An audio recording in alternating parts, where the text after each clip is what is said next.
Hello, everyone. I have the pleasure today of speaking with Bishop Robert Barron. We've spoken before on YouTube, but felt that it was worthwhile doing so again. It's been a long time, and many people have reached out to both of us continually asking us to converse. And so we felt that that would be useful and something, at least in principle, of public interest. Bishop Barron is the founder of Word on Fire Catholic Ministries and auxiliary bishop of the Archdiocese of Los Angeles. He's a #1 Amazon best-selling author and has published numerous books, essays, and articles on theology and the spiritual life.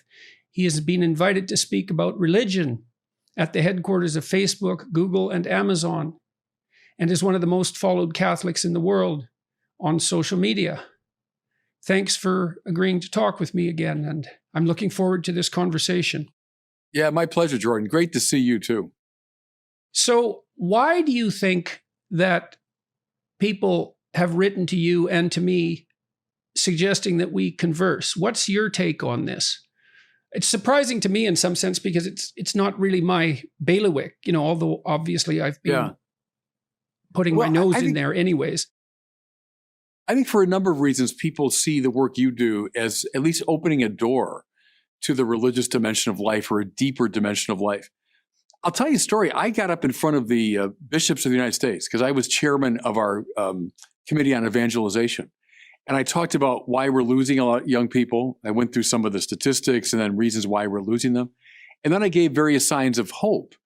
And one of the signs of hope I gave was, I called it the Jordan Peterson phenomenon. And what I meant was this. I told the bishops, here's this gentleman who gets up in a pretty non-histrionic way and speaks for several hours in some cases about the Bible. And young people all over the English-speaking world are listening to him in theaters, and they're by their millions on YouTube. And I said, I'm not here to endorse everything that Jordan Peterson is saying, but I think that in itself is a sign of hope. And so that became a source of some conversation among the bishops. But I do think it's a sign of hope. And I said to them, and it's really in some ways to our shame, that you are making the Bible more compelling and appealing in many ways than we were. So that's our bailiwick. That's our profession, is the Bible. But you were opening the Bible up in a way that young people especially were finding very compelling. And you were indeed, I think, thereby opening a door toward a richer and fuller understanding of the scriptures. I think that's part of it. But I also think it's the opening to the realm of objective value. So I think as I read you and listen to you, you talk a lot about the objective realm of value. That's not simply a matter of my subjective whim, that I'll decide what to do, or I make up my values as I go along. That there's something about the tradition, something about what's been given to us, an objectivity to moral value, aesthetic value, intellectual value. And see, to me, it's in a good way, a gateway drug to religion, because God, I would say, is the ground and the source of objective value. And when you sort of hyper-subjectivize the whole operation, that becomes, questionable. So I think your work there, too, has sort of primed the pump for a deeper exploration of God as the source of these objective values. There's a couple thoughts I'd have about it, but I remember it's almost as if we need a third category, subjective, objective, and something else that is an admixture of both. I mean, there's things, I come across information in the biological sciences particularly that speak deeply of an intrinsic morality. And you see this, you can look at the work of Frans de Waal, for example, who's a Dutch primatologist, and he's been studying the social interactions of chimpanzees. And chimpanzees share a tremendous genetic overlap with human beings. And from an evolutionary perspective, we diverged from our common ancestor with chimpanzees something like 7 million years ago. Our cultures also share, or our biology also shares properties with that of bonobos, but I'm going to talk about the chimps for now. De Waal has been interested in what makes a chimp leader. So chimps organize their societies essentially in patriarchal fashion. The top chimp is male. That doesn't mean there aren't high status females. There are, but the fundamental power structure appears, let's say, patriarchal. And it's, in the popular eye, it's easy to assume that the top chimp is the most physically intimidating. But that's actually not the case. What DeWall has shown is that alpha chimps who maintain stable sovereignty, let's say, are more engaged in reciprocal interactions than all the other chimps in the troop. So they're very generous and reciprocal. They play fair. Now, you can get the odd situation where a chimp troop will be ruled by a tyrant, but the structure becomes unstable, and the tyrant chimp tends to be overthrown by coalitions of other male chimps, torn to pieces. And so then if you think, well, maybe there is a pattern that constitutes, this is the crucial issue as far as I'm concerned, is there a pattern of behavior that typifies stable sovereignty? And I think that's in some sense the fundamental religious question. Is there a pattern of behavior that constitutes stable sovereignty? And if so, what does it consist of? Jaak Panksepp has looked at rat behavior, and rats, juvenile male rats, engage in rough and tumble play. And when you pair them together, if one rat is 10% bigger than the other, he can dominate the lesser rat. And so they do that, and they establish their relative dominance. And then if you repeatedly pair them together, which is a crucial issue, it has to be repeated pairings, the lesser rat has to invite the dominant rat to play. So that's his role, and the larger rat agrees and plays. But if the larger rat doesn't let the little rat win 30% of the time across repeated play bouts, the little rat will stop playing. And what I read that, it just blew me away. It's so significant because it shows, imagine that part of what morality is. Morality is precisely that pattern of behavior that serves to keep repeated interactions going. And those repeated interactions might be across days or weeks or months or years or decades or centuries or eons, a tremendously long time span. And so what you get is the emergence of a pattern of behavior that's stable for the individual and stable for society. And that, as that's instantiated more and more deeply, it becomes something we can observe and something that we adapt to and something that then becomes part of our central nature. And for me, that's the way into that's the bridge between biology and religion right there. And because it looks like there's an evolved ethic that even goes beyond human beings. Yeah, no, I wouldn't deny for a second there's a biological ground for a lot of this business. And I'm with Lonergan, the great Canadian philosopher, that the condition for the possibility of real objectivity is a properly constituted subjectivity. So I like your opening comment about something that bridges the two.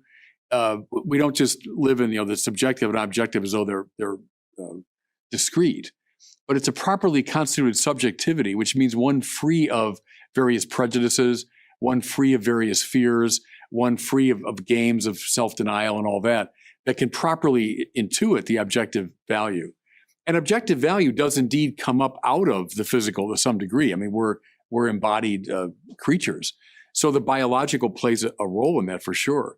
But I think, too, it goes beyond it. I mean, it goes beyond simply a question of survival of the individual or even of the species, but certain values, of the truth and beauty and the good that transcend that, although they're grounded in it, for sure. Well, this is one of the things I really wanted to ask you about, because I do think in evolutionary terms and across the time scale that evolutionary biologists and physicists have come to accept. And so that's a universe that's about 15 billion years old on a planet that's about 4.5 billion. And with life being 3.5 and mammalian life, say, being 60 million years, that's my time span. The biblical time span is much truncated in relationship to that. And that sets up a certain tension between the biblical stories, certainly if they're read as objective truth. Yeah. But the Catholic Church, from my understanding, has, and this comes from the Pope himself, the Catholic Church has already accepted the basic tenets of evolution. But I don't know, yes, is that wrong? Sure. Oh, no, absolutely. Yes. Okay. So, but that begs the question, because for me, and I'm sure this is part of the sticking point for young people, and maybe for people in Western culture in general, is that it's easy to say that evolutionary theory is being accepted, but that still begs the question. It's right. Okay. So fine. You can look at the span of life over 3.5 billion years before you get to human beings. But our religious stories talk of a reality that looks like it's about 15,000 years old, something like that. Right. And so that, I'm not blaming the church for that, obviously. And I think the stories in the Bible are far older than 5,000 to 10,000 years. I suspect they were part of an extraordinarily ancient oral tradition that stretches back tens of thousands of years, because that's the rule rather than the exception. And I don't know to what degree the Catholic thinkers within the church are working constantly to attempt to reconcile these two viewpoints, apart from saying that they do accept them both. Yeah, but I don't think I think that they're apples and oranges in a way. I mean, I don't worry too much about that issue. I'm not trying to read the Bible as a scientific text. It's not about the evolutionary process. It's a theological and spiritual text that's discerning truths that are, I think, available within our experience. But they're discrete moments there. I mean, the scientist who talks about evolution, fine, I listen to him or her. The Bible's not concerned so much with that. But it's giving us a theological interpretation of history and indeed of the cosmos, but not in scientific terms. So it has implications for our understanding of the cosmos for sure, and of nature, of human nature, but it's not done in a scientific manner. So it just predates, as you say. I mean, any of what we'd associate now with the scientific method, the last biblical text is around the year 100 AD. And so it long predates that preoccupation. So to me, it's like kind of an apples and oranges issue. And I think that a lot of that religion science stuff in that sense is an early 20th century preoccupation that we should just get beyond. Right. But I think that may be the case, but I don't think people have gone beyond it. And, no, I also think that, and this pertains to something we also talked about discussing, which was the continual drain from the church, the Catholic Church, perhaps in particular, but perhaps not in the West, of young people. And I think part of that is their inability to make intellectual sense of everything that they're faced with, a religious tradition and a scientific tradition, especially on the biological front. But not only that, they don't know where to place these things in their view of the world. I think that's partly why my lectures, because you'd asked about that, had become popular, because I am trying to do that. And no, I'll say this. You look at the surveys, there's a lot of surveys now that ask young people precisely that question: how come you left? And people speculate, oh, it must be because of the scandals, or because they had a bad experience in church or something. Number one reason across many years in all the surveys is, I don't believe the teachings. And then to specify that, religion and science seem to be at odds with each other. So for young people, the scientific way of knowing is the way of knowing. So it's sort of scientism, at least implicitly, holds sway in the minds of a lot of young people. So once you make that move, knowledge equals the scientific manner of knowing. Well, then the Bible is non-scientific. Therefore, it's, old superstition, Bronze Age mythology, et cetera. And see, what you were doing, Jordan, I think, you were doing what a lot of the church fathers did with the scriptures, because the church fathers are very interesting. People like Origen and Augustine and Chrysostom and those people. They knew fully well in the 3rd and 4th century that the Bible should not simply be read in a sort of, a straightforwardly literalistic way. Augustine knew that very clearly. Origen knew that clearly. And they talk, therefore, about the different senses of Scripture. What you're doing, I think, in a lot of your lectures, is what Origen would have called the moral sense of the Bible, the tropological, to give it its kind of technical term. The biblical texts are about the moral life. Now, we might say today the psychological life, or what makes you psychologically healthier or more productive. They would have said the moral sense. They knew all about that. And so the texts begin to open up in these marvelous ways. So, Noah and the ark, Jacob and wrestling with the angel and the ladder going up to heaven, et cetera, et cetera. If you start fussing about, the literal truth of these stories, you're going to miss these really deep spiritual insights, which the church fathers knew very well. And I think you were in your own way tapping into that. And the fact that young people were responding to it, I think is very encouraging. That's why I told the bishops, it's a positive sign that you were getting the audiences you were getting around this. Well, the problem with the scientific viewpoint, technically speaking, is that it's amoral within its own confines. By definition, it strives not to address issues of value. Now, it can't help it because scientists have to investigate some things and not others, so value enters into it. But by its own nature, science can't answer and tries not to answer questions of value. Now, it gets more complicated when you look at work like the primatology I discussed earlier, the origin of morality in animals and game playing, say, among rats. That starts to move into the domain of morality to some degree. But the problem with science is that it strips out all subjective meaning. It's designed to do that. And that leaves everyone at a loss about what to do with the world of value. And I do believe that stories in particular address the world of value. That's their function. And the world of value is the world that we act in. They're guides to action. Well, I come across it all the time in my work on the internet. So I have, dialogues with people that interact with my videos, and they'll say things like, well, the sciences give us access to the truth, period. The scientific method, that's how you get to the truth. And I'll say, so Hamlet tells you nothing true. Plato tells you nothing true. T.S. Eliot's poetry tells you nothing true. I mean, who would believe that except the most ideologically scientific person? But see, my fear is a lot of young people are in the grip of that. They're in the grip of a real ideological science. They don't know how to think their way out of it. And so they just abandon the attempt, but it leaves them nowhere. What you were doing, though, is you're showing a way out. And there is a way out. And it's by, an introduction into the great masters of these texts to show you how they function. That's what a good preacher ought to be doing, So let me throw another objection then. And this is another stumbling block, I think. And I think this emerges in postmodernism in particular.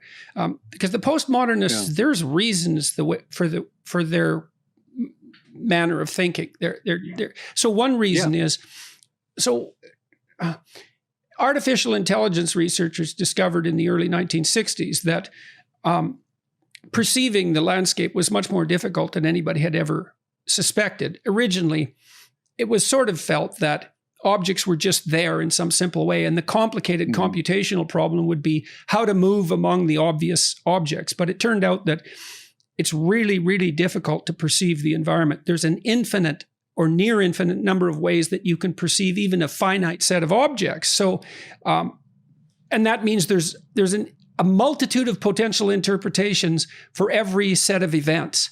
And so that was a radical discovery in the computational world. But the same discovery basically occurred at the same time in the world of literary analysis for the same reason, is that every text is susceptible to an inordinately large number of interpretations, and it's not easy to identify the canonical interpretation. And maybe the canonical interpretation isn't canonical, it just serves power, for example. And that would be, religion as the opiate of the masses, or religion as a political tool. And I think that takes things far too far. But there's a real problem here, is that if you divorce the narrative from the objective world, and say, well, the narrative is valuable because it gives us a guide to value, then you have another problem which is, okay, which narrative and how do we make a hierarchy of value among narratives? We would say Hamlet is deeper than Harlequin romance. Right. But trying to specify why that is and what deep means is very, very difficult. And you might say, well, the Bible is the deepest of all narratives, but that still begs the question. Well, compared to Buddhist writings, say, compared to the Upanishads, or compared to any long-term complex mythology that's developed over thousands and thousands of years, what makes it canonical? Why is it preferable to Shakespeare, for example? And so, perhaps I could get you to address that, because that's a vicious problem. There's a lot there. And I'll start with your opening remark about postmodernism, because I quite agree with you. I'm not simply anti-postmodern. In fact, I wrote a book called Toward a Post-Liberal Catholicism, where I took in a lot of the insights of the postmoderns.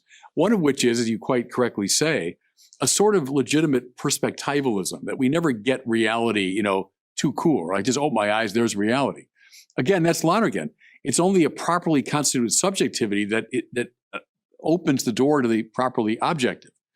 But one of those ways of properly constituting your subjectivity is to put your subjectivity within a community of discourse. So it's never the case that I simply intuit the way things are and end of the argument.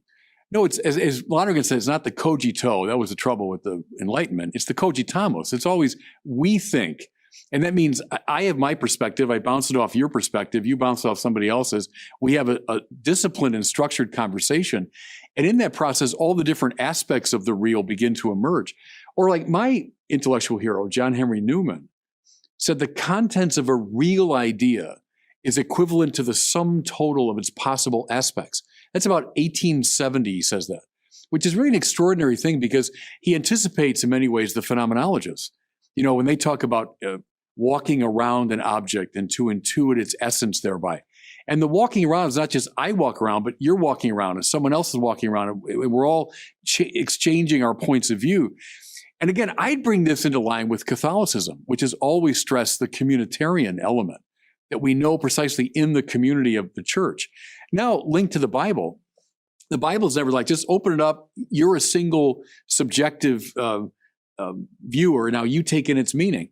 Well, no, we've always said the Bible is read within the church in this long interpretive tradition where I'm bouncing it off of Augustine's perspective, who got it from Origen, who now throws it to Thomas Aquinas, who now brings it to Newman, and then through preachers and teachers, through the saints. So you've got the technical, intellectual interpretation of the Bible. Then you have the saints, who in many ways, they embody the Bible. So I'm going to read a lot of the biblical stories in light of Francis of Assisi, in light of Teresa of Calcutta, et cetera. So I like that side, if you want, of the postmodern, which is much more attuned to the communal way in which we come to know things. The big question you raise at the end, we could spend some time with that. How do you make ultimate judgments and determinations like this one is right, Well, you hinted at it a bit there by saying, well, look, many people have worked on this for a very, very long period of time. And in some sense, it's a living document. Yeah, right? Because it does have to be, the Bible just doesn't exist as a book on a shelf. It's a pattern of meaning within a context, and the context has to be taken into account.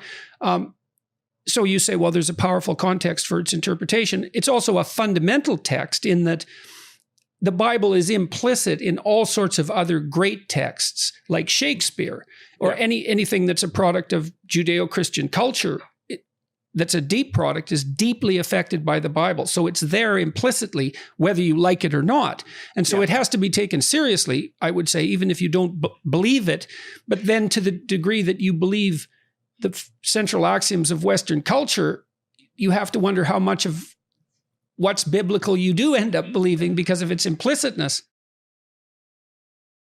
Well, yeah, I mean, it's all through the Western culture for sure. And the question of belief, in some ways is the most fundamental question in all of theology. We call it fundamental theology. How do you articulate the meaning of belief? And, for the best people in our tradition, belief is always on the far side of reason, not the near side of reason. And that's a mistake that so many people make today, young people especially. Faith or belief, they mistake for credulity or superstition, something sub-rational. And our best people, of course, have always repudiated that. Authentic faith is on the far side of reason. So reason's done all the work it can and should do. But then there's this moment when the claim is made, Deus dixit, right? That God has spoken. Now, do I believe that or not? I think it's precisely analogous to coming to know a person. So I know something about you just from watching you over the years, and I can Google you and I can read your books and I can come to some sort of objective knowledge of you. Now in this virtual means I've, met you. And so my mind is working, trying to understand where you're coming from. But let's, project into the future. If you and I met in person, you and I eventually became friends. And at some point you spoke a truth about yourself that I could never have gotten on my own. I could never have gotten it from any objective source. You revealed something to me, right, of your inner life. And at that point, I've got to make a decision. Well, do I believe that or not? I can't prove it. I can't ratify it. It's congruent with everything I've known. So that's one test I could give. If you told me something that's just wildly incongruous with everything else I know about you, I'd probably not believe that. But if you tell me something that's congruent with what I know, but goes beyond it, and I have to say at that point, okay, I have to believe that or not. I think faith is like that in a way. So the Bible, I can approach in all kinds of different ways. But the claim being made at the heart of the Bible, of biblical revelation, is Deus Dixit. God has spoken. God has said something in this text. Do I accept it? And that has to be a decision that's born of something beyond reason, not opposed to it, but beyond it. So that's, I think, where belief in the religious sense comes in. So I understand that argument, but I have trouble with it, I would say. So we could talk about faith a little bit. Yeah. And this is groping around in the darkness. It seems to me that gratitude is a form of faith. Mm-hmm. It's like a decision in some sense, because you could look at the world and you could say, well, there's plenty of reasons to be grateful and there's plenty of reasons not to be. And so the evidence doesn't necessarily support one interpretation or another, but a decision about whether or not to be grateful is going to affect the way I interpret the world, and also perhaps the way it reveals itself to me, and the way I act in it and the consequences of my action.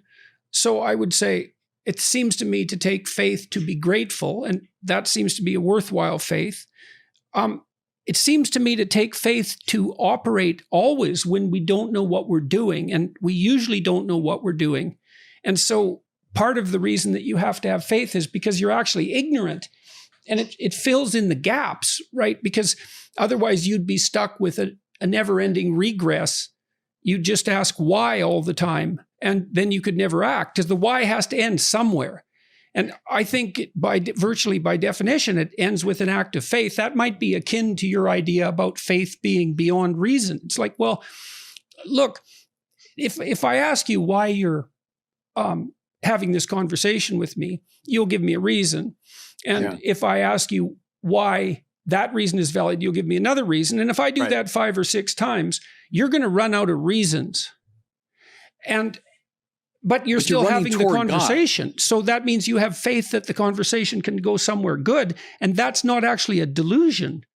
No. And actually, you're moving toward God. And I think that's a classic route in our tradition. And just the way you were doing it. Why are we having this conversation? I can give, these particular reasons, but then ask the why again, ask it a third, a fourth, a fifth time. Finally, I'm going to get to something like, well, because I want to be happy. What ultimately motivates the will is some desire for happiness. Well, no, what's happiness? Well, keep pressing that question. It can't be something simply in this world. We all know that doesn't make us happy in the way that we're seeking. It's something like the summum bonum, right? Something like the ultimate good. I want to be happy in the fullest possible sense all the time, which is why, Teilhard de Chardin said this, that I wouldn't get out of bed in the morning unless I believe in God. And that's what he meant, was if you do that kind of horizon analysis of every act of the will, even the simplest, like getting out of bed, you finally come to the summum bonum. Okay, so let me walk through that. Because I think that's a useful thing to think about. Technically, I've thought about identity in this regard, because identity is a nested structure. Yeah. It's also a lens through which we view the world. And so if I'm sitting at my typewriter typing, you might ask me what I'm doing. Mm-hmm. And the answer is, well, I'm moving my fingers up and down. Yeah. But then that's true. And the next answer is, well, I'm producing words on a page, but I'm also producing phrases, mm-hmm. and I'm producing sentences, and I'm producing paragraphs, and then chapters, and then a book. And then you might say, well, are you writing a book, or are you being a professor? And I'd say, no, well, I'm being a professor, pushing my fingers up and down on this keypad. And then you might say, well, what's professor nested in? And the answer to that would be something like, well, good citizen. And then that's nested in good man. And then that's nested in, well, then that's right where you start to encounter what I think are something like religious presuppositions. It's like, Right. well, what exactly do you mean by good man? And I think, Exactly. I think psychologically, I think, well, that means to act out the mythological hero. And that's exactly the point where that identity touches on something that's, I think, indistinguishable from religion at that end. Now, I'm not sure what that means about God per se. I would say this, that God in our great tradition could be defined as the good in its unconditioned form. So all the things you've been raising here, so the why, I'm answering with some kind of good, with a conditioned good. The very fact that I can put it in a wider context means it's conditioned. It's good, I'm seeking it, but it's not the ultimate thing I'm seeking. So unless we have an infinite regress, which I think is repugnant to reason, and immobilizing. You know, there are people who have neurological conditions that put them into an infinite regress, and they cannot act. Right. So if that's repugnant both, let's say, epistemically and psychologically, we have to come to something that's properly called the unconditioned good, good in its absolute form, that which is desirable simply for its own sake. So Aquinas will say God is called good because God is the supremely desirable. What do we desire? Thomas says some form of actuality or being. That's why we call God the fully real, that which is most actual, actus purus, right? But I like the analysis that comes not so much cosmologically, but psychologically from what motivates me.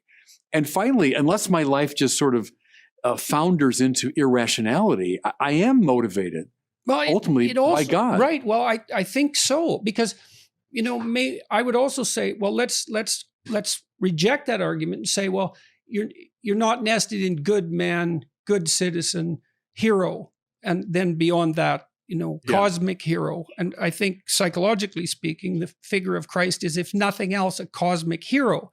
And I'm not saying it's nothing else, but it's at least that. Well, what would the alternative be? Well, you wouldn't be doing what was good. Well, then what's on the outskirts of your value structure is something that's adversarial, something that's the opposite of good. And maybe you're likely, in fact, your psyche is not pure, and you vary depending on your faith, I suppose. But there's no escaping being nested in some sort of transcendent structure like that. And then I think of it this way. So you have these outermost reach of your identity structure, which is something like whatever the idea of good man is grounded in. And I do think it's grounded in this hero narrative. But then I look at the hero narrative and I think, well, that's a biologically, that's an emergent narrative. It has evolutionary roots. It's something like man has discovered that his goal is to move into the unknown, to confront what's predatory and dangerous, and to garner something of great value in return, and to share it with the community. And it's an ancient story. Mm-hmm. It echoes through the Old Testament continually. It's even there. It's even there. It lurks underneath the accounts of God's creation itself. And that means that outermost rim of identity is something that has an evolutionary origin. And then you think, well, that means that it has to be connected. It's connected with reality in some fundamental sense. Does that demonstrate the existence of God? That's a different question. But you can make a logical case for the necessity of that hypothesis of goodness to that point, as far as I can tell. Well, stay first with your example of someone, let's say, who's really wicked. And there are wicked people. You know, we can analyze that psychologically or two of them are sitting right here. Well, yeah. I mean, because it goes right through the human heart, as Solzhenitsyn said. But Thomas Aquinas says a wicked person, even the most wicked person, is seeking at least the apparent good. So something that appears good to that person. Now, they could be totally mixed up about it. It's not, in fact, good for them, but at least it appears good to them. So even the most wicked person, Thomas says, is inchoately seeking God, because it's always some good. And now he's got the wrong sense of it, but he's still being drawn and motivated by this first cause of the will, even the most wicked person. See, but I think that's a sign of hope. That means grace is always possible. now read whether it's Dostoevsky or Flannery O'Connor and people that talk about the most wicked types, but they're sometimes the place where grace breaks through, because they are seeking God in their perverse way. So in a way, he's got us coming or going. Whether we're Mother Teresa or we're a wicked Dostoevsky character, we're all seeking God in some way. And I agree with you about the Bible. The Bible. Well, I'm not that optimistic, because I don't think that all evil actions are misguided. I think that and I think that's best illustrated in the story of Cain and Abel. And I took the story of Cain extremely seriously. I think it has unbelievable explanatory power. It's quite staggering, that the power of that story, the explanatory power, especially for how short it is. Cain is resentful. He has his reasons. His sacrifices were repudiated by God for reasons that aren't made clear in the text, which is a great ambiguity, because often our sacrifices are repudiated. And Cain is bitter, and no wonder. And he has Abel around to rub his nose in it as well. But Cain's reaction is, I'm going to destroy what God values most. And that, now you might say, well, Cain is conflicted and ambivalent about that, and I believe that, but I don't think he was seeking the good when he struck down. He was shaking his fist at God. Yeah, indeed he was, objectively, but he was seeking at least the apparent good for him. In his twisted mind, he thought that was the good. I don't believe it. I don't believe it. I think you can get to a point where you're so resentful. I really believe this, that you're so resentful that you will do harm to yourself as well as everyone else, and actively. True, but a suicide is seeking at least the apparent good. A suicidal person thinks my non-existence is a good thing. So they are seeking the good, but in a twisted, misguided way. And to me, it's got metaphysical roots, because I would hold to the classical view that evil is a privatio boni, right? It's a privation of the good. So good is always more fundamental than evil. It has to be. They're not co-equal principles fighting away. So I'd repudiate any sort of Gnostic or Manichaean system. I believe that too. I believe that. I thought about that a lot. Jung is being accused of Manichaeism, for example, because he took evil so seriously. Who has? Sorry, I couldn't hear. Carl Jung was accused of Manichaeism. But he took evil extraordinarily seriously, which is something that's definitely worth doing. So you look at examples like the Columbine killers. The suicide could have come before the murders, but it didn't. Mm-hmm. And so I even see maybe in those situations the desire for non-existence, not so much as a seeking of the good, but a desire to punish God for the inadequacy of his creation. Yeah, oh no, it could be. But at least in their mind, that's a good thing. So that's the Cain connection, that the resentment against God and getting back at God. Sure, I see it in the pastoral life all the time. It's a justified thing. They think for them it is, God deserves it, because look at what's happened. But see, but God has us coming or going, because that is in fact a quest for God. That's right. I mean, even the most resistant sinner is in fact under grace in that sense. That's why I've always liked both Origen and C.S. Lewis say this, that it's the love of God that lights up the fires of hell, right? If someone's in hell, it's the resistance to God's love that's lighting up the fires, that's causing the friction. And so God has you coming or going. I mean, is God present in hell? Sure, because whatever is has to be grounded in God. And God's even present in the fires of hell, because it's the resistance against God that's causing them, So I think it's a metaphysical statement and a psychological statement about the primacy of the good. But it's a source of hope. And a lot of my pastoral work, and you as a psychologist too, when you go into people's pain in a very deep way, and priests go all the time to these limit situations where people have lost loved ones, they're facing their own death, they're facing tremendous failure. That's where priests go, because that's often where grace is going to break through. Well, there are, I've encountered situations as a clinician where religious language is the only language that can be used to describe what's happening. That's quite interesting. It's difficult to relay those experiences outside the specific framework of the occurrences. Yeah. I always think of, Hegel said, to know a limit as a limit is to be beyond the limit. And I think that's true here. So whether it's the physical sciences or psychology, our reason comes to a certain limit, but then it recognizes the limit as a limit.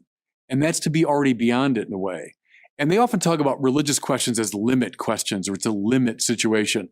When I begin to ask the meta question beyond questions, or I come to a meta experience beyond any ordinary experience. And that's why, again, priests tend to show up at those limit cases. That's when we're looking into this abyss. And it is, from our standpoint, rather abyssal. I mean, what is it that stands beyond what I can know and control? And there's this, do a Kierkegaardian, there's a kind of leap that abyss is something loving. Mm-hmm. What stands beyond what I can control is a force of love that's actually summoning me. And that's where you go back to what I said about Deus Dixit, God speaking through the scriptures. I think that's what it means. The voice from the cloud is a symbol of it, when someone hears the voice of God, it's coming from the abyss. It always is. Job, the voice comes out of the whirlwind. So your eyes are closed and you can't see anything, but from the whirlwind comes the voice. And again, that speech is so important because, Job, where were you when I did all these? What do you know about what's going on? You know nothing about what's going on. But from the abyss beyond reason comes the voice. And the Bible witnesses to that stuff all the time. And boy, it happens in people's experience. You and I both know that. When you come up against limits, what comes out of the abyss is a very interesting thing. Well, one of the ways that's interesting to think about this, I think, is that, let's assume that at the outermost limits of your identity, you don't make the assumption that you're involved in an enterprise that's good, nested inside a being that's good. Let's say you take the opposite approach to that. What happens to your behavior? And what I believe I've observed, and I tried to document this particularly in my book, Maps of Meaning, is that you start acting in ways that make everything worse very rapidly. Yes. So I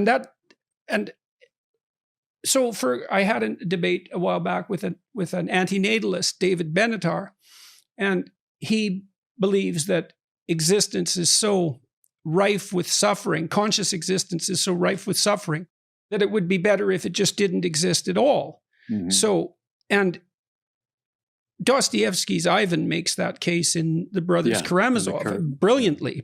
He tortures his brother Alyosha, who's the novitiate.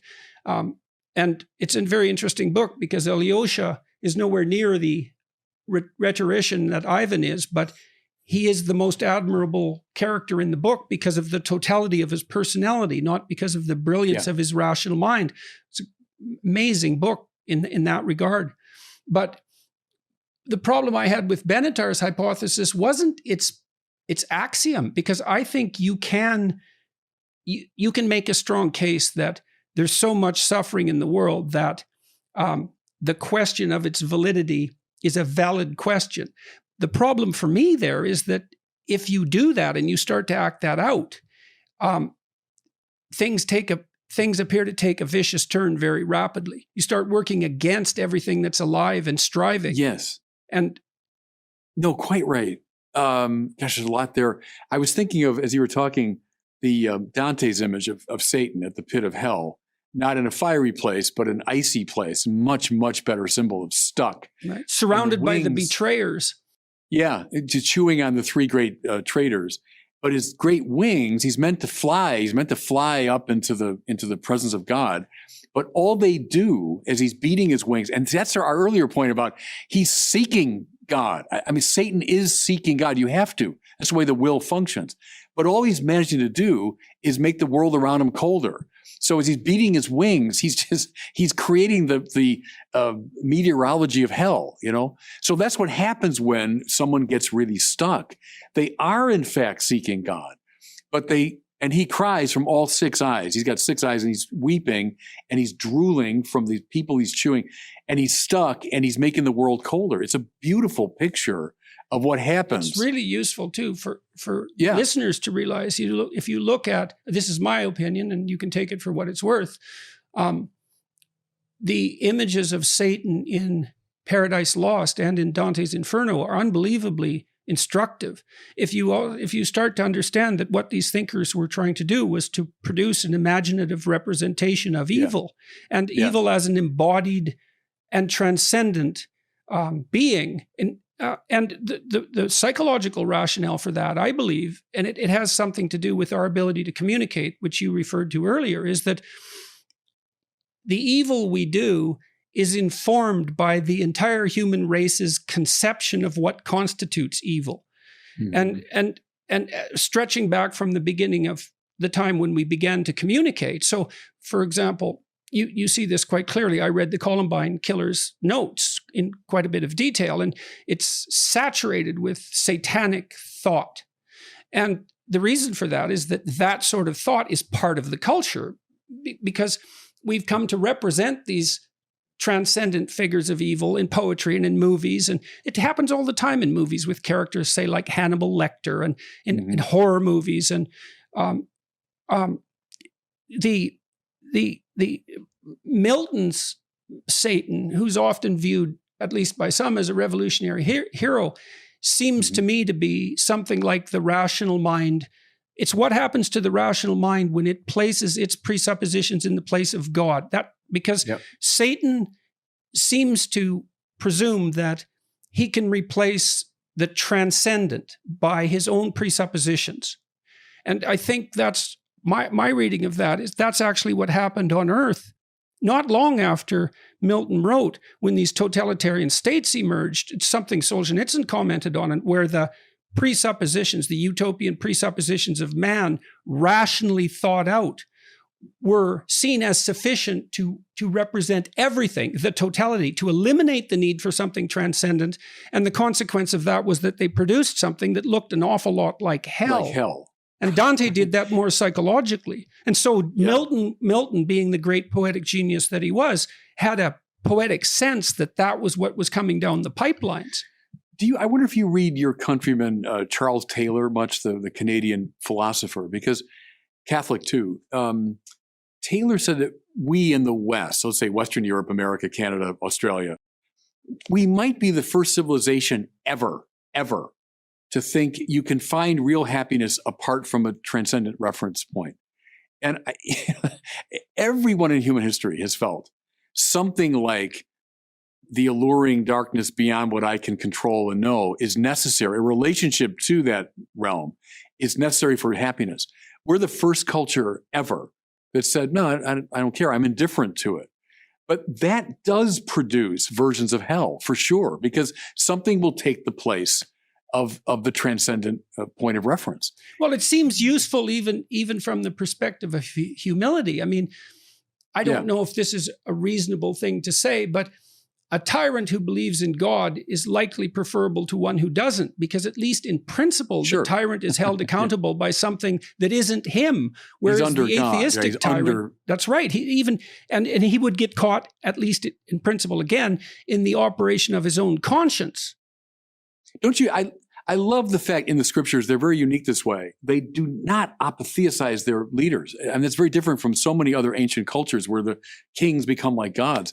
And there's the Bible. I mean, the Bible is bluntly honest about its leaders and its kings, even the greatest, even David, murderer, adulterer, Solomon, Saul, the whole realm of them. That's a brilliant insight of the Bible, that all these people are under God and they're under judgment.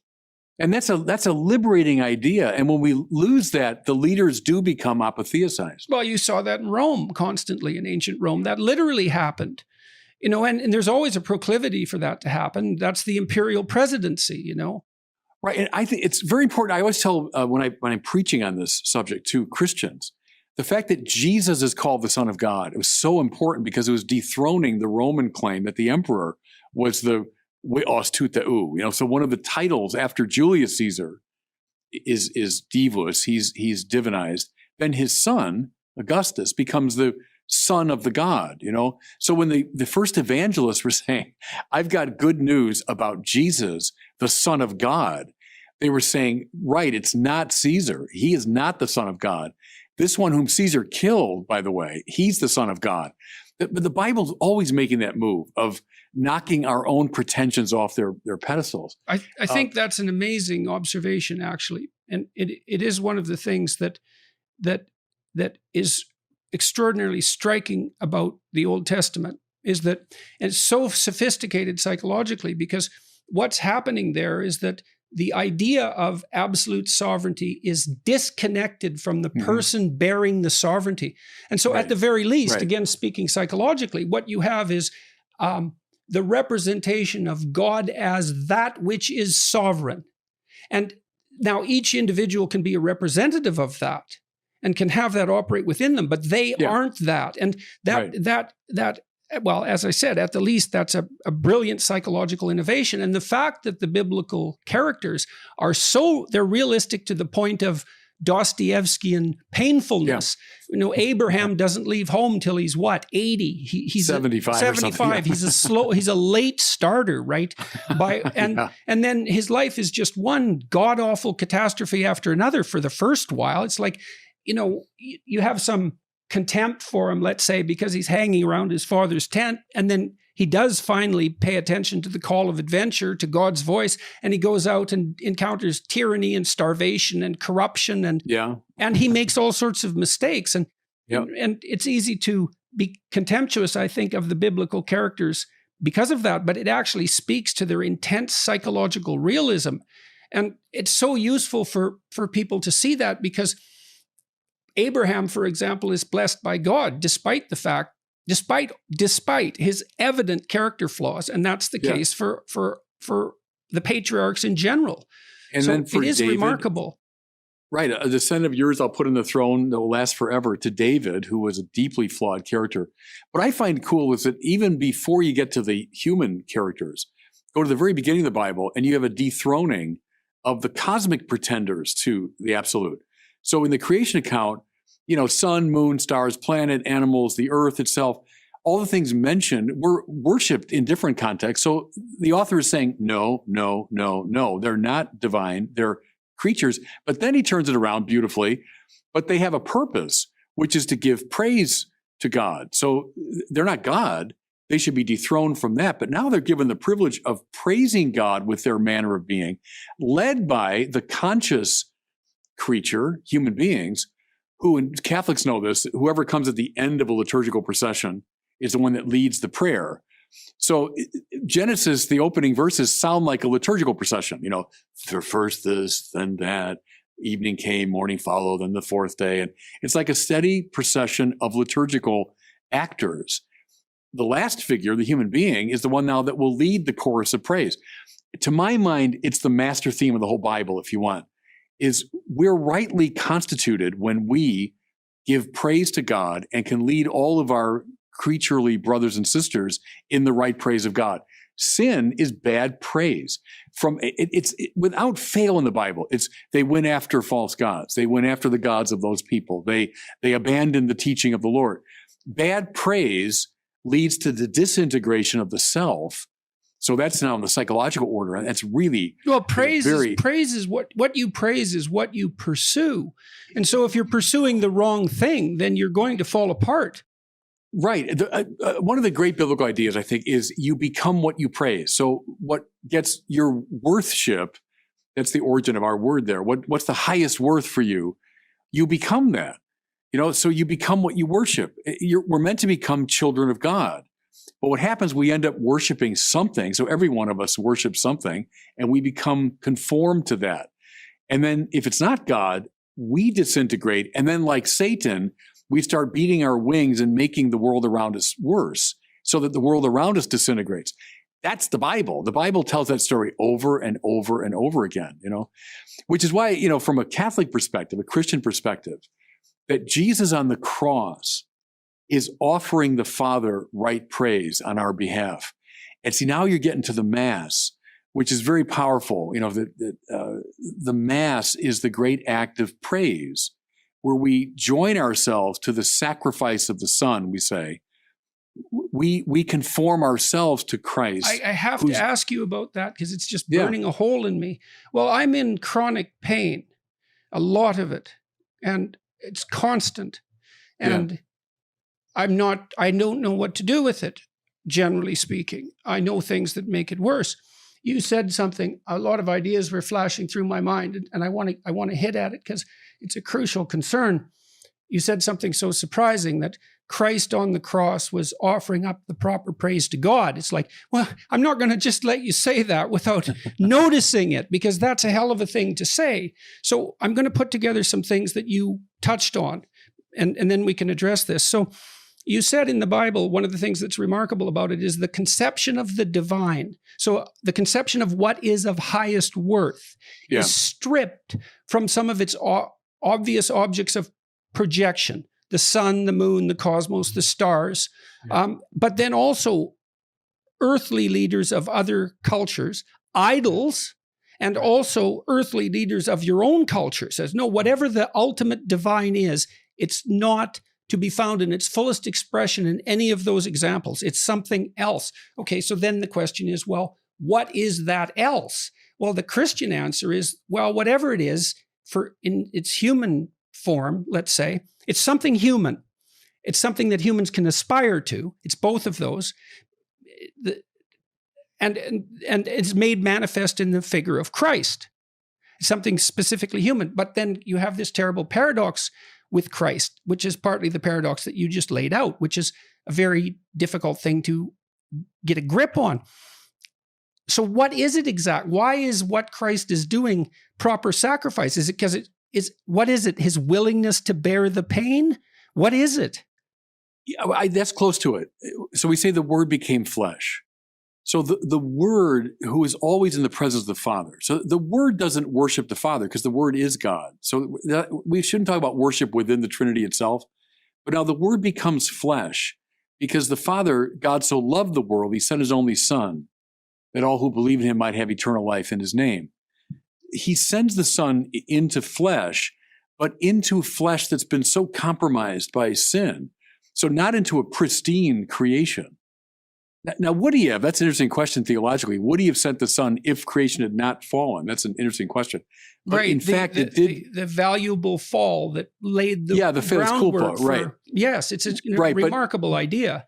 It is indeed, but like Duns Scotus argued, the Franciscan medieval theologian, that God would have sent his Son even if we hadn't sinned. But that's another question. Okay, so let's take that apart for just a sec so that people are clear about it. So the theory here is that there is something wrong with the structure of creation. That's its steepness in sin. And everyone has to ask if they believe that. And it seems to me that people do, is there's a sense that things aren't how they should be, that we're not how we could be, that something it has gone astray and is continuing to go astray, which is a mystery in and of itself if it's a God-created world. It's like, well, why is that precisely?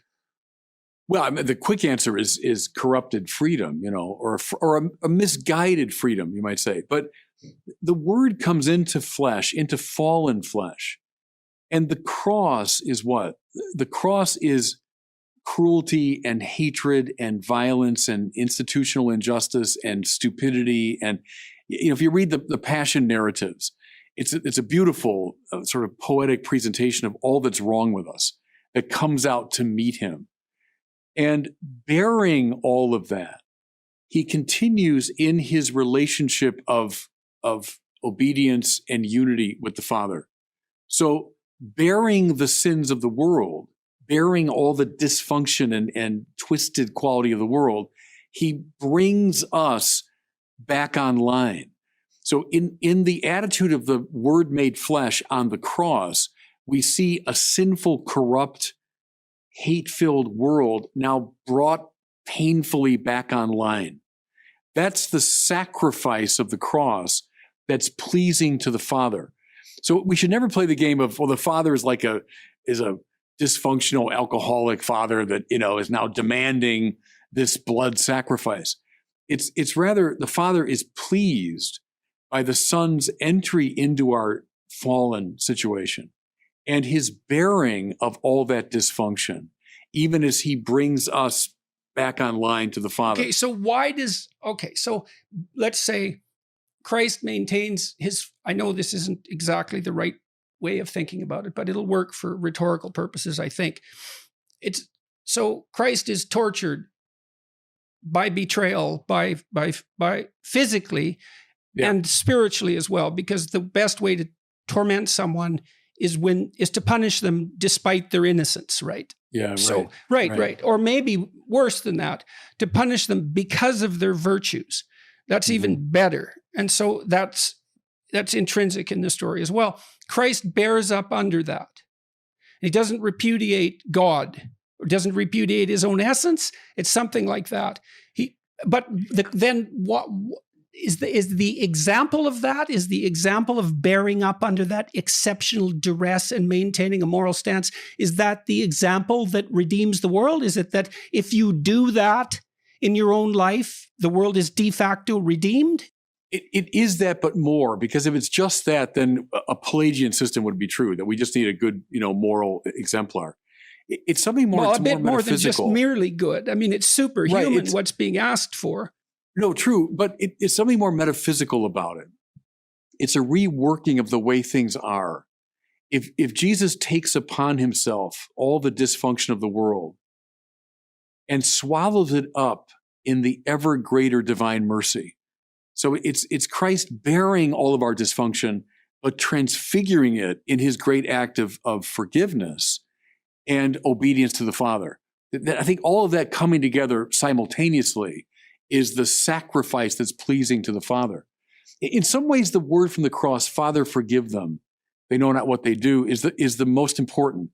Or play with this too, Jordan, that after the resurrection, so Jesus comes back precisely to those who had denied him and betrayed him and run from him in his moment of greatest need. And in almost any telling of a similar story, if that had all happened, and then the person who had died is back from the dead, and he appears to those who had abandoned him, you'd expect him to, wreak havoc on them, right? So Jesus shows his wounds, to be sure, because the wounds of Jesus are a sign of the world's dysfunction. If I'm ever tempted, when we were younger, the book, I'm okay, you're okay came out, right? And so we're always tempted to say, well, basically we're okay, just need a little fixing up around the edges. Whenever we're tempted to say that, it's the wounds of Jesus that say otherwise. Because that's why I was insisting earlier that I don't, that it isn't merely misguided good that turns people towards the darkness. It's voluntary desire to produce the darkness as well. Anyways, I do take that very seriously. And it's an interesting idea, is that the ideal is wounded in proportion to the degree that everything has deteriorated away from the ideal. And that's almost by definition true, right? Yeah. Yeah, no, that's true. But it's just the very act of the will itself is structured in such a way it has to be seeking some kind of at least apparent good. But that's our earlier issue. So the wounds show the dysfunction of the world, which the Son of God took upon himself. But then the word of shalom, which is in all the resurrection accounts, that Jesus says, peace. So when Paul, for example, says, I'm certain that neither death nor life, nor angels nor principalities, nor height nor depth, nor any other creature could ever separate us from the love of God. Well, how does he know that? Because we killed God, and he returned with a word of forgiveness. So that means it's like the divine goodness and forgiveness can trump any evil, even the evil of killing God. So we killed him, but yet he returned in forgiving love. I think that's the moment when Christianity is born, in the dual sense of, yes, we killed him, look at the wounds, but he says shalom to us nevertheless, so that I can't run away from him. I can try, that's what all of us sinners do. I can try, but ultimately the divine love is such that it's greater. That's why Paul can also say, where sin abounds, grace abounds the more. That's Christianity. So the greatest sin, we killed the Son of God. There's no greater sin than that. Where sin abounds, grace abounds the more. And see, all of that was made possible in a way by the great sacrifice of the cross, which is why it's a saving act.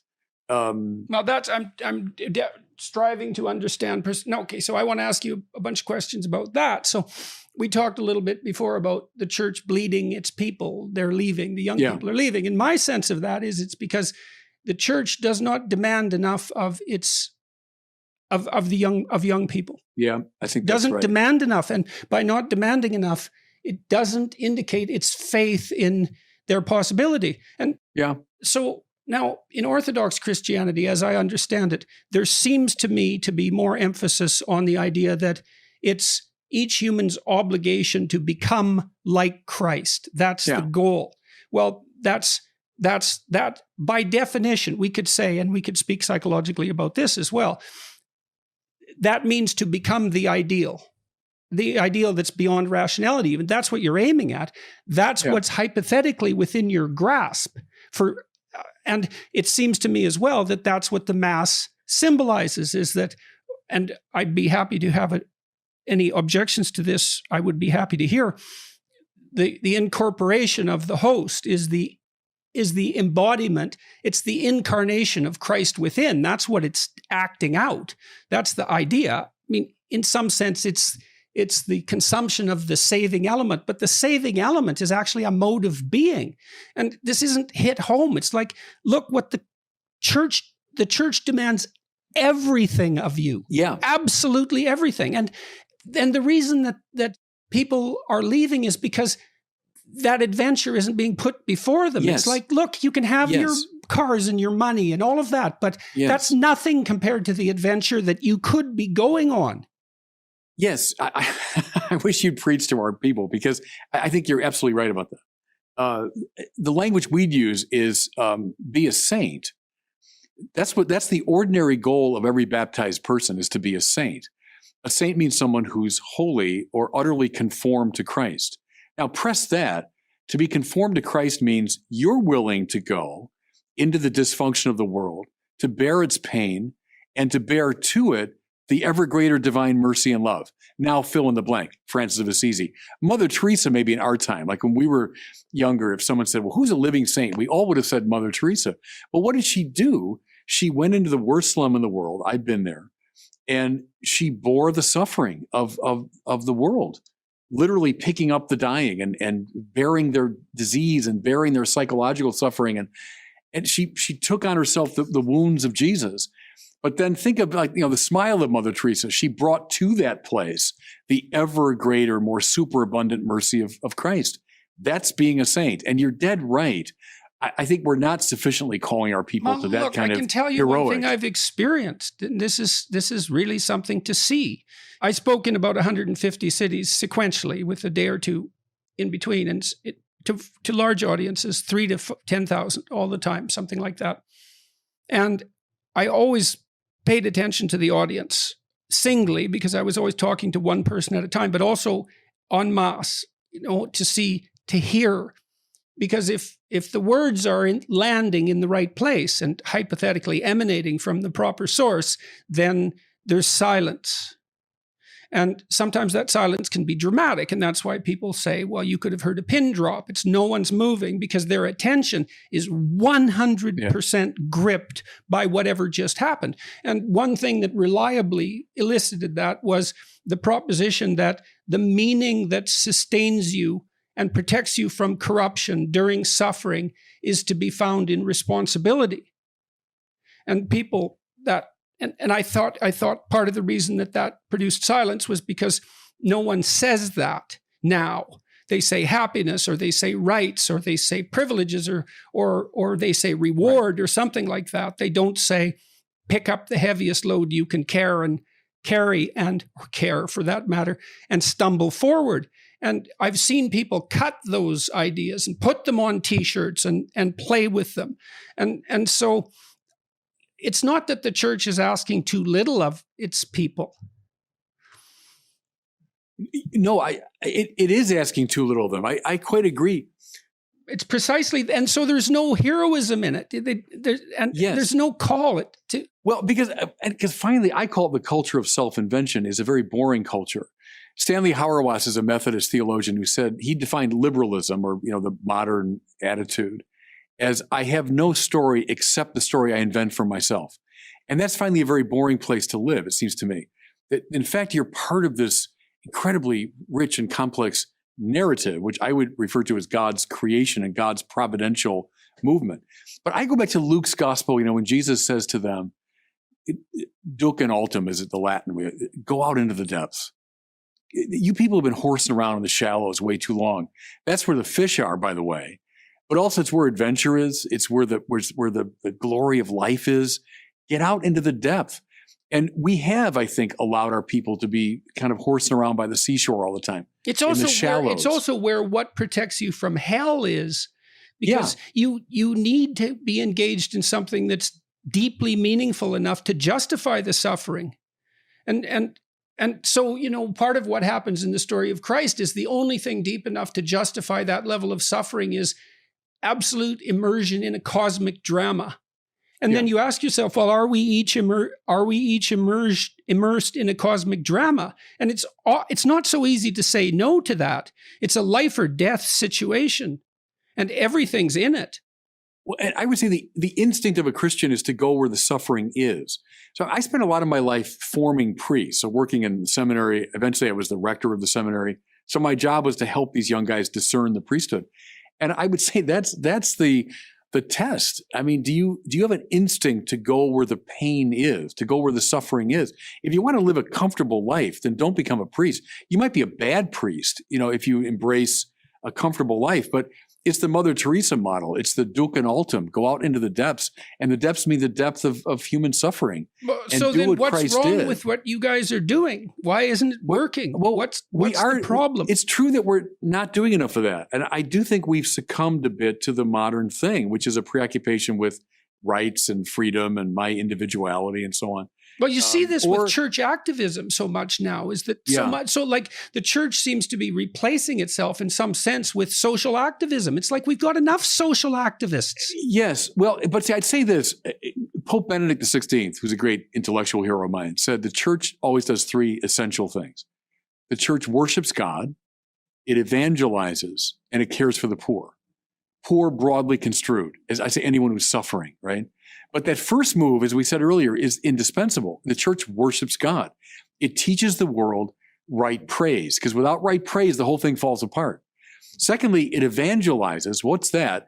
Well, that's a cool thing too, because euangelion in Greek, good news, they were playing with that because the Romans would have used that in the eastern part of the empire to announce an imperial victory. They would send an evangelist ahead with the good news. Euangelion, hey, Caesar won a victory.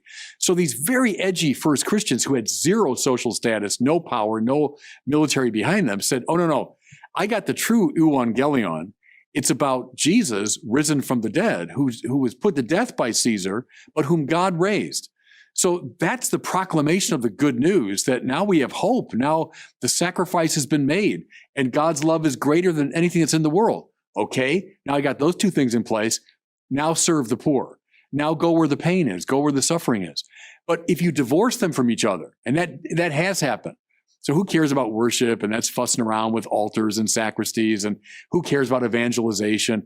Let's just get down and serve the poor. Then it does devolve simply into social work, right?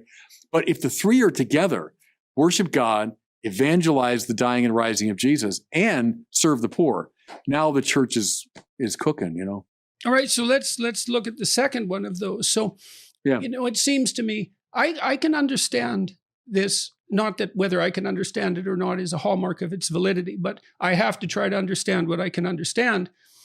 I can understand the idea that bearing forward in a moral direction, acting as if being is intrinsically good, and that humanity as part of that is also intrinsically good.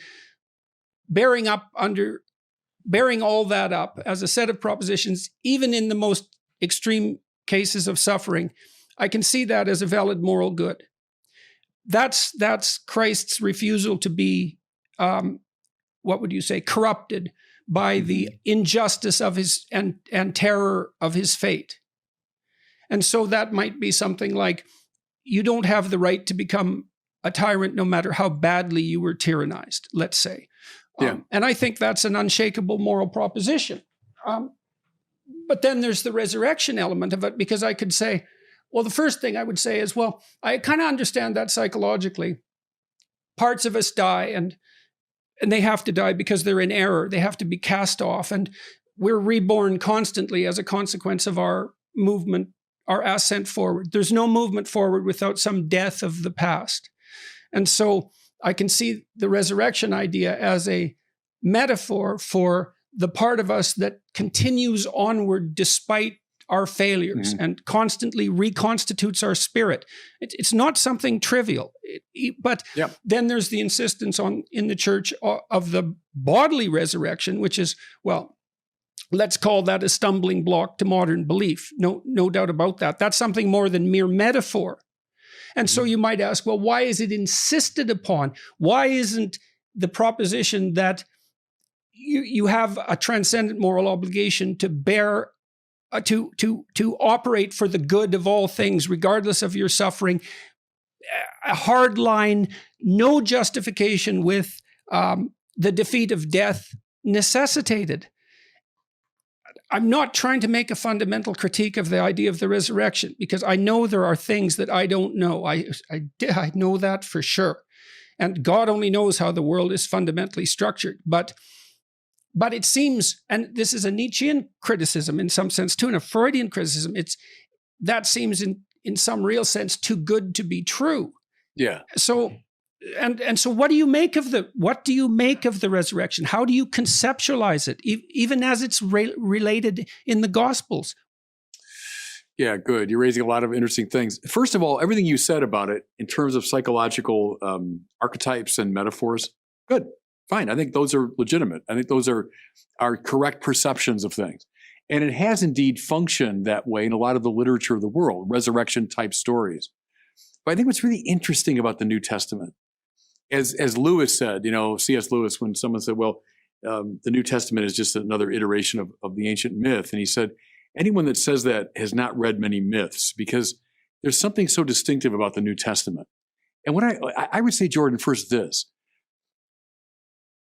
I think from the first page of Matthew through Revelation, what you get throughout is this, what I call this grab you by the shoulders quality. They knew about literature that is conveying deep psychological and philosophical truth. Paul certainly knew that literature very well. Doesn't sound like that, though. It has overtones with it. It bears some of that. It has family resemblances with it. But what you find on every page is this euangelion, this good news. So everything you said is true. I think it is true. But it's not exactly news. It's part of the Philosophia Perennis. It's been around for a long time, and a lot of the great thinkers of the world. And again, I agree with it. I like the Philosophia Perennis. But the New Testament is people who grabbed everyone they met by the shoulders to say, something happened. Something's happened here that we were not expecting, that was not part of our thought system. And it's so shaken us up that we feel obligated to go careering around the world, and indeed to our deaths, announcing it and defending it.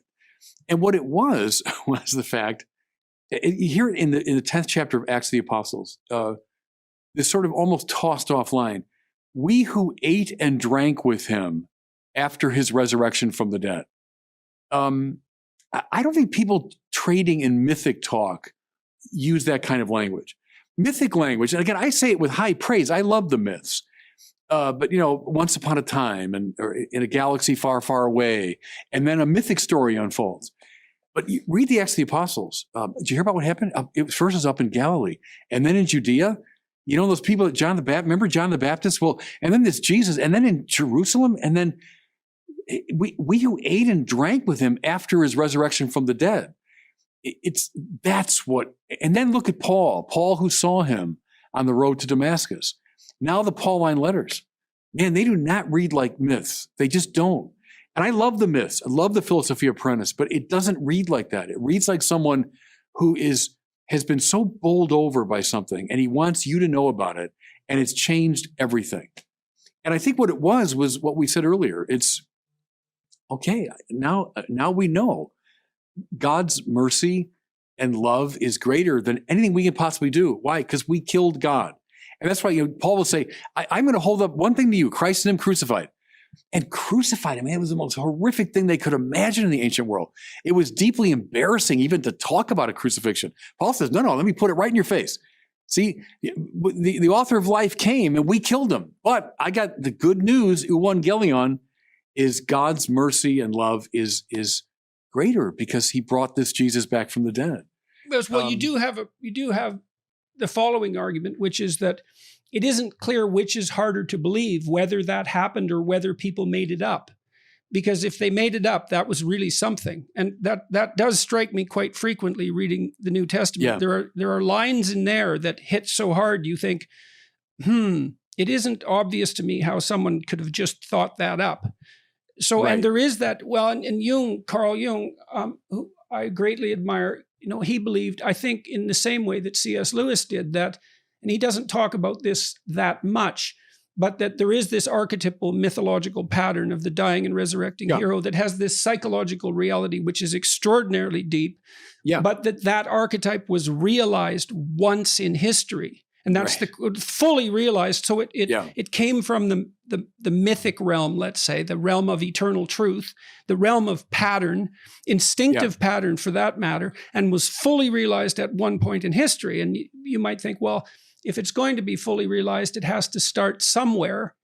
It can't start everywhere at the same time. Right. What does an archetype look like when it takes flesh? Might be a way to get at that. Well, and the thing is, we do see this, and it does grip us, because movies, like, we see representations of this all the time.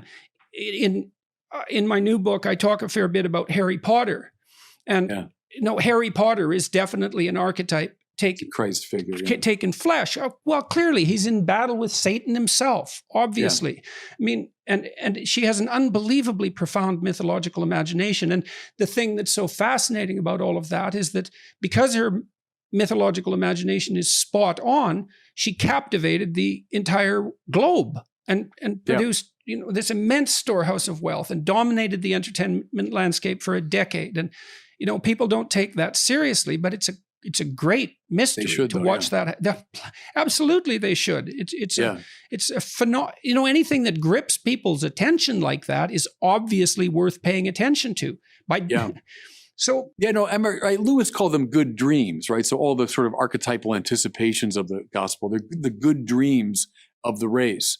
Or use the Jungian. I love Jung too. But what happens if that archetype of the person perfectly pleasing to God, Kant's language, what would happen if that archetype became flesh? And indeed, that's how they put it. The word became flesh and dwelt among us. I think that's also the question we should each be asking ourselves in our own lives. Yeah, it's like, well, who could we be? And you say, well, you don't have to ask yourself that question. It's like, well, good luck with your conscience then. You should be another Christ. That's the objection to the self-created person. It's like, the idea that you can create your own values is, well, good luck. Right. Try. Good luck with that project. Yeah, good luck. Right. It's not going to work. Newman referred to the conscience, I always love this, as the aboriginal vicar of Christ in the soul. So he took the language descriptive of the Pope, the vicar of Christ, but he said the aboriginal vicar of Christ is Newman? The conscience. John Henry Newman. Okay, because I was thinking of Eric Neumann. So no, John Henry Newman, and it's a beautiful way of describing it, because we'd say the Christ dwelling within you is the voice of the conscience that's calling you to sanctity, ultimately, to heroic self-sacrifice, to being who Christ is. It also is. It is what people worship. Because here's a way of thinking about it technically. Well, look, when I have a conversation with you, there's something I want from you. I want everything you can give me. I want you to be as there as you can possibly be. That's what I'm demanding all the time. If my attention, assuming a properly constituted subjectivity, if my attention wanders, that means you're not delivering. And so if you're wandering around and everyone's attention is wandering away from you, you're not delivering. And conscience, because we're so social, we're social creatures to the final degree. Conscience tells you when you deviate from the ideal, and that ideal is what people worship. By attending to that manifestation of the ideal in you, they worship it. And so that's there. It's there in the demands that we can't help but make of each other and of ourselves. There's no escape from that. And so I do think it's a perfectly good question. What would happen? And this is the right question for your life. What would happen if you took that seriously? And so, again, what I see is that it doesn't seem to me to be if the church can no longer attract young people, it has to be that they're not taking that with sufficient seriousness.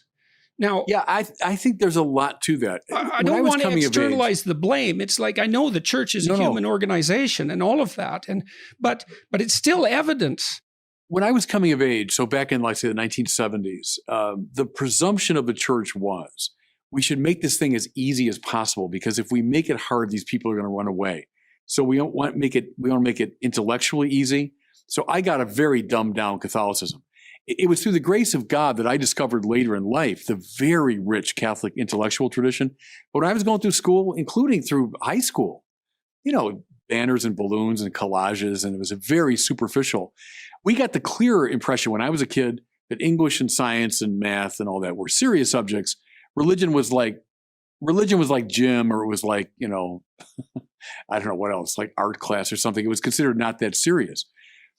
So we dumbed it down intellectually, and we lessened the moral demand, for sure, because we didn't want, I think, people to run away. And then, I'll say it bluntly, rather pathetically, we tried to be as relevant as possible. That was the term from our time. Right. And that's like the uncool guy at the party, man. Right. If you have to strive to be relevant, you're not on the cutting edge. That's for sure. Right. And so there's a study I read some years ago that I thought was very plausible. The conclusion was what young people find compelling in a mentor figure are the two things. One is that the person knows a lot about the subject that he or she is sharing. And secondly, they're really committed to it. And when the kids sense those two things, there's a lot to know here. And this guy or this woman, they really believe it. They find that compelling. You don't need, the games of relevance. You don't need to dumb it down. In fact, smarten it up and make it as intellectually challenging and morally challenging as possible. We dropped a lot of practices that were much more common years ago, to kind of draw young people into the challenge of it. So that is a problem. Absolutely. Well, one of the things that I've been so delighted by is my observation that there's a tremendous hunger for serious conversation. Yeah. Public hunger for it. And when I have engaged in my lectures, I'm always extending myself to my limits of thought. Like, that's what the lecture is. It's an attempt to go past what I think. And there's absolutely no doubt that everyone in the audience is on board with that. I mean, it was the case when I debated Sam Harris, for example, that discussion, which, was as technically complex as Sam and I could make it. And, and that might not be as philosophically complex as the absolute ideal, but it wasn't dumbed down by any stretch of the imagination. And there's no reason that if you spoon feed that material, yep, it catches no one. And I can tell you this: those new atheists, so Sam and Hitchens and Dawkins, those guys, they were good evangelizers. I mean, for their position, I deal with young people all the time. And they didn't dumb it down either. They didn't dumb it down. They had the two things I talked about. They were intelligent and they were passionately committed to it. But every day on the internet, when I go into these comm boxes, I hear the phraseologies from Hitchens and Dawkins and Sam Harris. A lot of young people read them. They didn't hug them into atheism. They argued them into atheism. So I've been telling our people, we got to stop trying to hug people back into the faith. We have to argue them back into the faith. We have to make it compelling and, I had morally a friend, challenging. I've been walking with this friend of mine and talking with him. And, he said something quite interesting. He was raised in a communist country and was an atheist after that. He said his family observed Christmas, and he criticized them for that because it was logically incoherent. And then he realized that all that would happen if they abandoned Christmas was that they wouldn't have Christmas anymore. It wasn't like he had something to replace it with. Right. And so it's magical. You might even call it naive if you're of the sort of mind that would call that naive. But do you want to have it or not? And if the answer is, well, I'll replace it with another weekend, then that's really not helpful. And the problem with the atheists is that they don't have, the best they can offer is something like a materialistic utopia. And I've got nothing against that. Like, I've been talking to people like Bjorn Lomborg and who who lay out this vision of an increasingly wealthy world where absolute poverty is a thing of the past, and where people can take the levels of health that are more or less taken for granted in the West for granted everywhere in the world through a process of incremental economic improvement. And, more power to that, I think. Yeah. But I also know that isn't a sufficient story. And there's a kind of despair that goes along with material security, because the adventure is drained out of it. And Dostoevsky touches on this, and this is where I really learned this when I first encountered this idea. Dostoevsky in Notes from Underground says, look, this is something you have to understand. If you gave people everything they need so that they had nothing to do but eat cakes and busy themselves with the continuation of the species, if they were so happy that nothing but bubbles of bliss would appear on the surface of the water that they were in, they would smash it all to pieces just so that something adventurous and unique could happen. And so there has to be a call to a higher order of spiritual being, let's say, or psychological being that accompanies that materialism, or we won't even accept it. It'll kill us. No, absolutely. It'll smother us. It's got to be the call to sanctity. And the call to sanctity is a call to love. And Dostoevsky, love is harsh and dreadful. It's not a cute little emotion, or it's not a sentiment.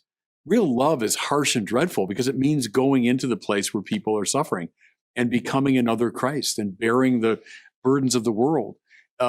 That's serious business.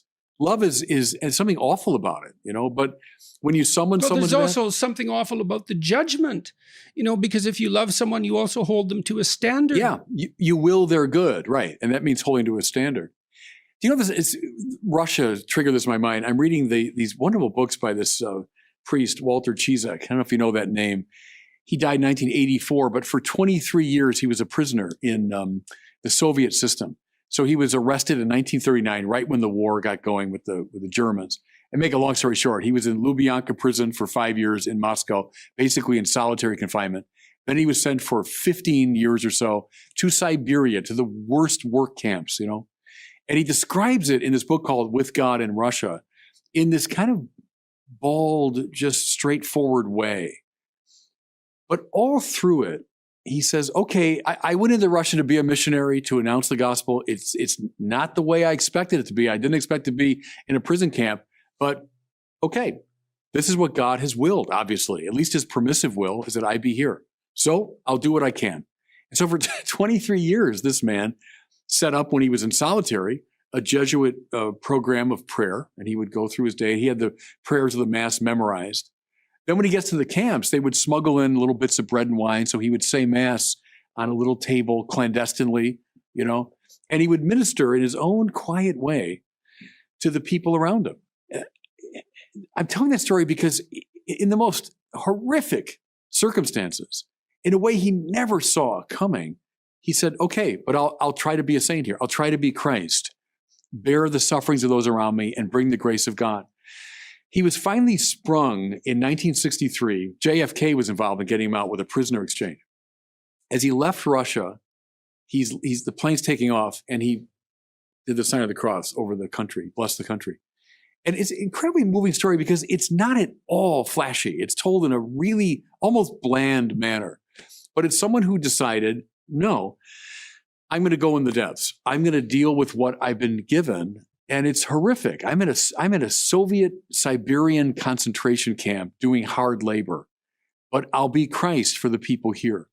That's it. I mean, that's the adventure. There's the hero's journey that he went on. So let's get back to the resurrection idea there, because again, see, that story to some degree doesn't require the resurrection to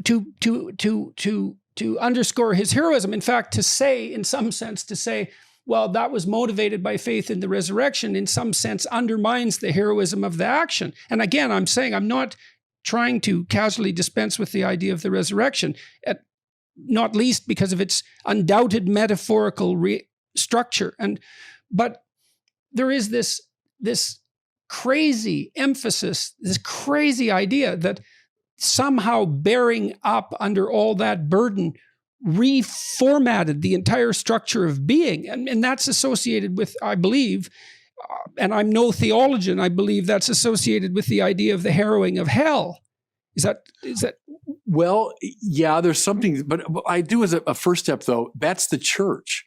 The church, Christ's resurrection is the seed from which the church grows. And the church is the means by which God wants to reconfigure the world. That's right. We're not there just to kind of whisper our convictions among ourselves.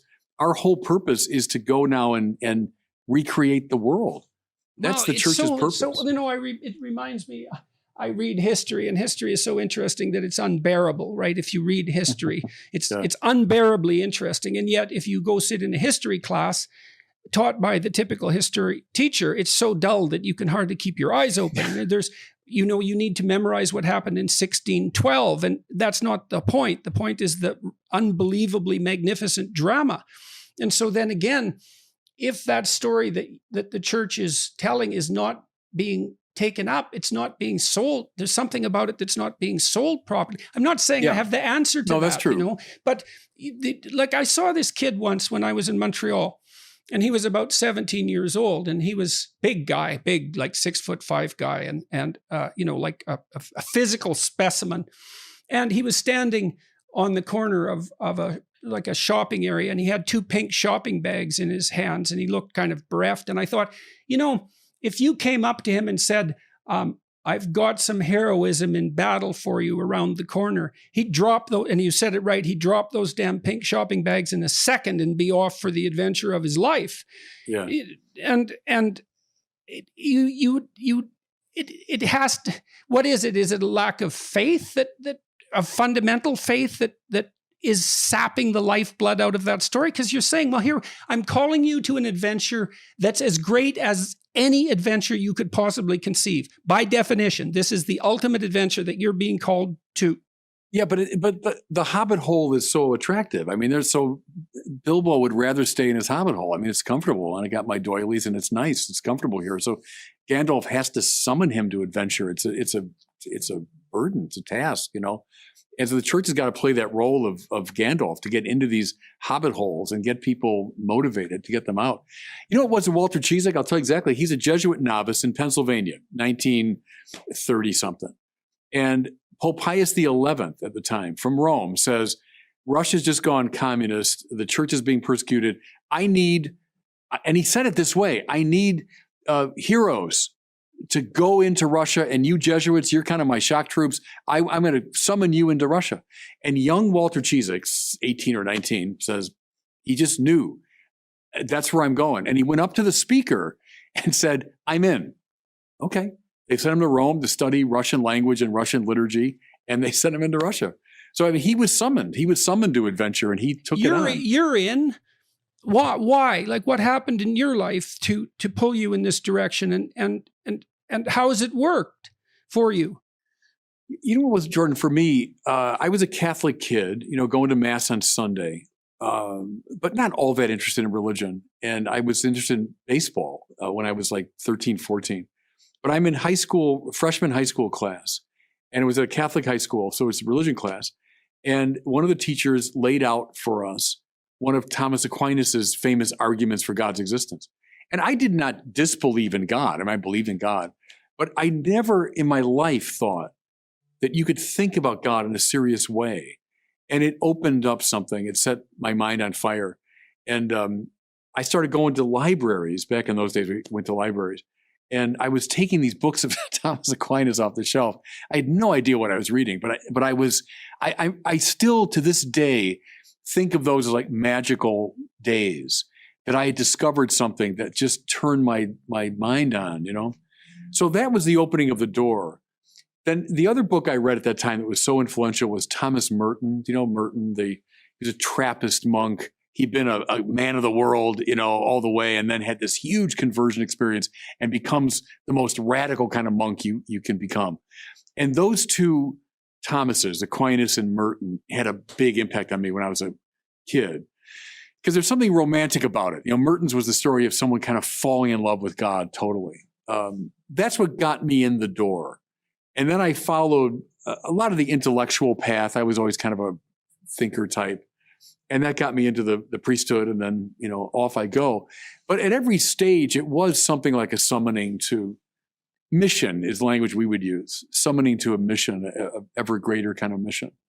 That kept me going.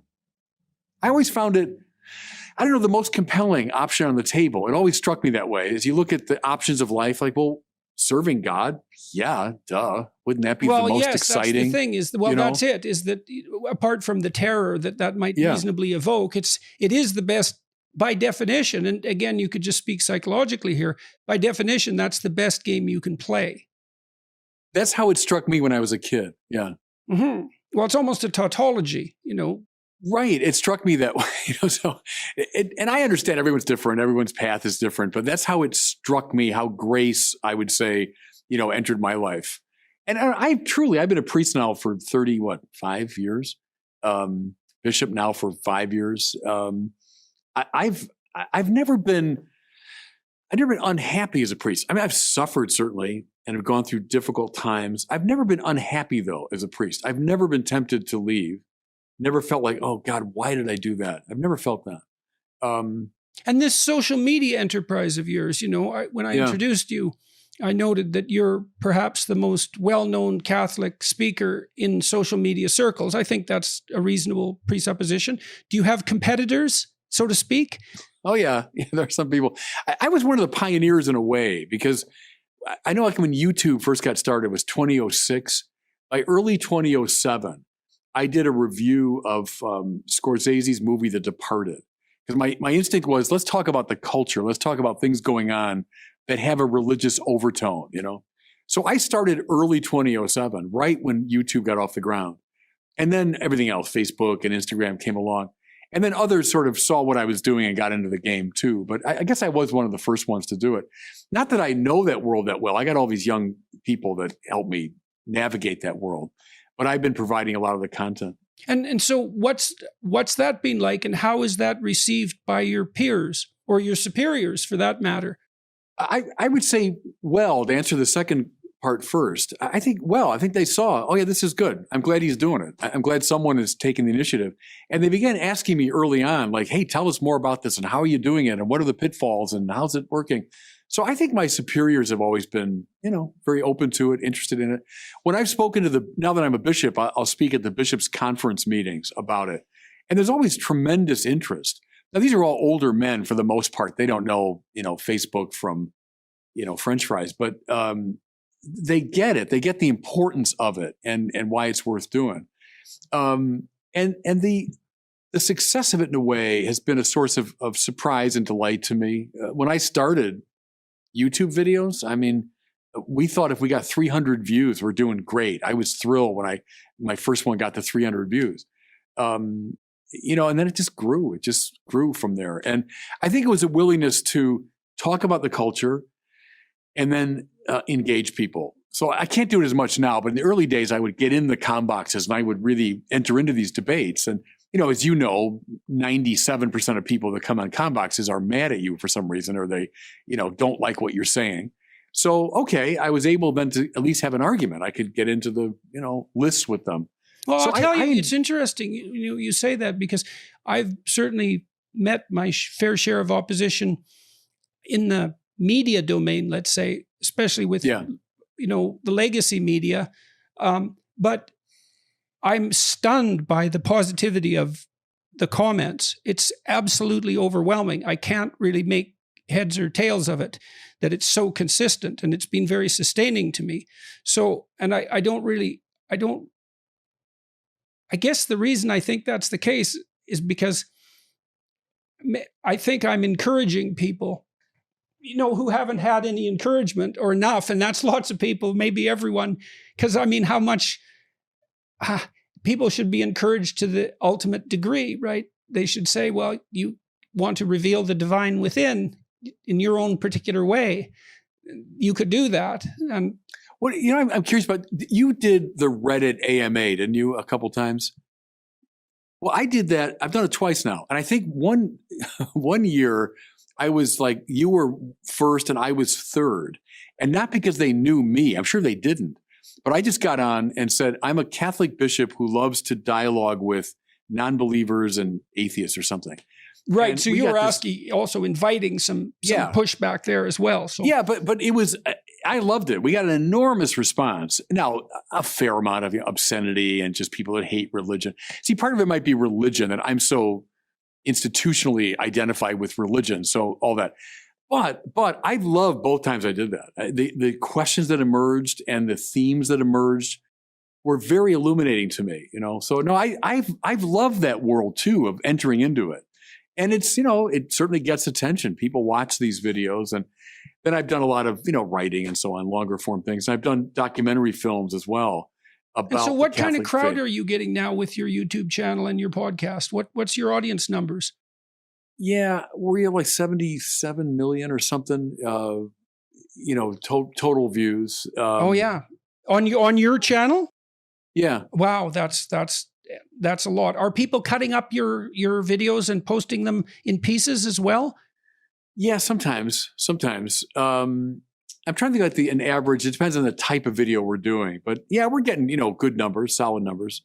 Not in your ballpark, but well, 77 million total views is like, that's far beyond respectable. You'd think about comparing that to something like a published book. I mean, YouTube has a reach that's absolutely staggering. Right. And I appreciate that very much, that all these different forms, and then that's just YouTube, then you have all the other forms of social media. So, look, as an evangelist, as someone trying to speak for the church, I'm delighted by that.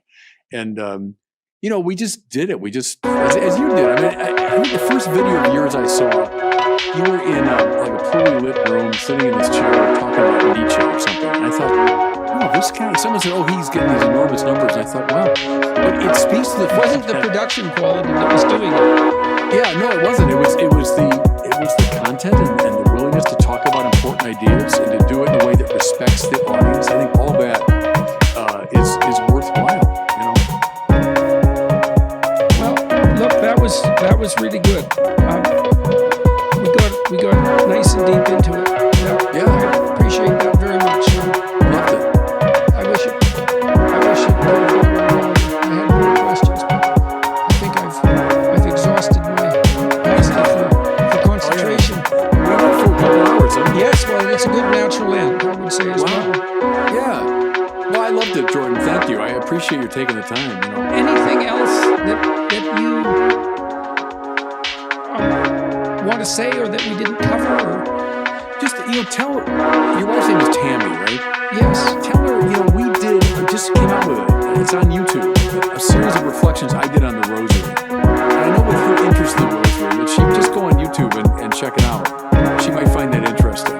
Yeah, it's too bad we didn't have a chance to talk to that a little bit about that. Well, just tell her that, because I love the rosary too. It's a great prayer, and it works at so many different levels. You can look at it psychologically, even physically, what that does to you. So have her look at those maybe, and give her my best. And I remember we were in Rome right after you and I spoke the first time. Our team was in Rome doing some filming, and I think I forget who we sent it to, someone in your office, but it did a little video. And I knew that your wife was very sick at the time. I didn't know that you were on the verge of your issues, But I just said, we said Mass in my room there in Rome, just in the hotel room, and said it for your wife. So we sent that to you. So let her know that we have been for a long time praying for the two of you. Well, that's much appreciated, and certainly all the care that people have shown, including the care that you've shown, has been extraordinarily helpful. And she's listening to you on a regular basis. And she's certainly found the practice of the rosary. Tammy's quite a physical person, so it's practice for her rather than an intellectual endeavor. Not that she's incapable of intellectual endeavor, but she's an adept practitioner. So has done yoga for years. In your hand matters, it's a very physical thing. Yes, well, it helped her maintain peace while she was facing death, essentially, continually. And so that's the ritual element, which we never talked about at all, partly, I suppose, because, we tend towards the abstract and the intellectual, but the ritual, next time. The ritual shouldn't be, yes, exactly, the ritual shouldn't be dismissed. Well, I'm a Catholic, rituals are whole thing. Yeah, well, there's peace in ritual, right? That's the thing, you know what to expect. That's It's right. a place of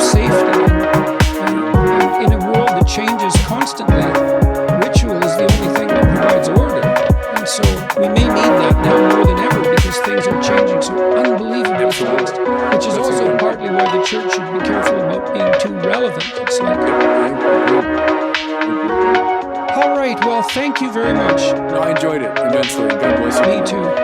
Thank you. I need all the blessing from God I can get. I can tell you that. So I'll keep praying for you. God thank bless you very much.